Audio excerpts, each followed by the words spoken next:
हजुर नमस्कार मेरो नाम सीता तामाङ मनहरी गाउँपालिका वडा नम्बर 3 विक्रम प्रतापमा बस्छु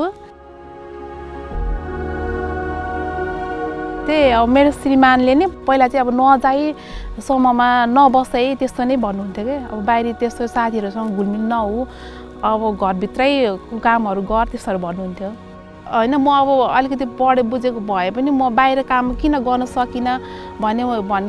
मलाई नै पीर लाग्थ्यो नि त म कति रोएर नि बस्थे किन मलाई यस्तो भएको होला किन नबुझ्दिएको होला मलाई घरको मान्छेले किन नबुझ्दिएको होला बुझ्नु पर्ने मान्छेले नि बुझ्दिनु भएन भनेर मलाई एकदम पीडा हुन्थ्यो के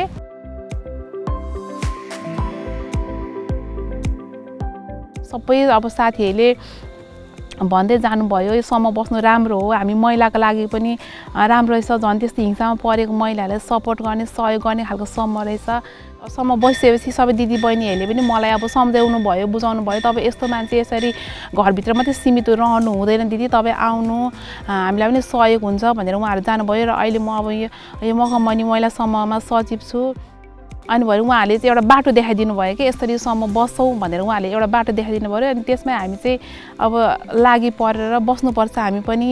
केही हाम्रै लागि भए पनि हामीले आफ्नै लागि भए पनि थोरै तिनो भए पनि बचत गर्नुपर्छ भनेर सबैजना दिदी बहिनी महिलाहरु भेला भएर चाहिँ हामी समूह बसेको हौ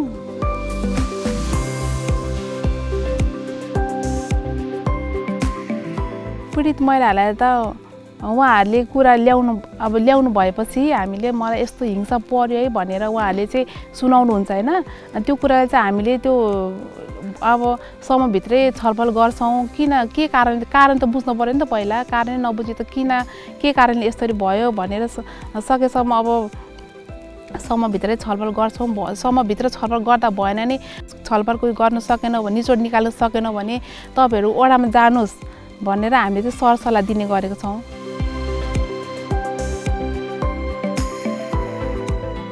नि त्यो अब यो समूहबाट त्यो व्यवसायिक ऋण लगानी गरेर ऋण लिएको थिए अनि ऋण लिएर अहिले मैले पाडो किनेको थिए कति 25000 ऋण लिएर पाडो किनेको त्यो 25000 मैले त्यहाँ अब त्यसको ब्याज चाहिँ हामीले अब ब्याज चाहिँ त्यो 2 महिना 3 महिनामा बुझाउँछ नि किस्तामा नै बुझाएर अहिले मैले त्यो चुक्ता गरेर अनि त्यो अहिले पाडो पनि किनेको छु अनि त्यहाँबाट अहिले दुईटा सानसानो बोकाहरु पनि किनेको छु अनि यस्तो हुँदो रहेछ समूहबाट त गर भनेर भन्नुहुन्छ अहिले चाहिँ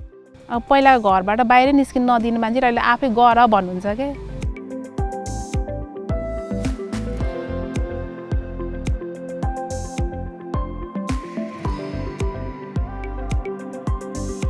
पछाडी नपरोस् सबैलाई समान एउटै समान व्यवहार होस् भन्ने लाग्छ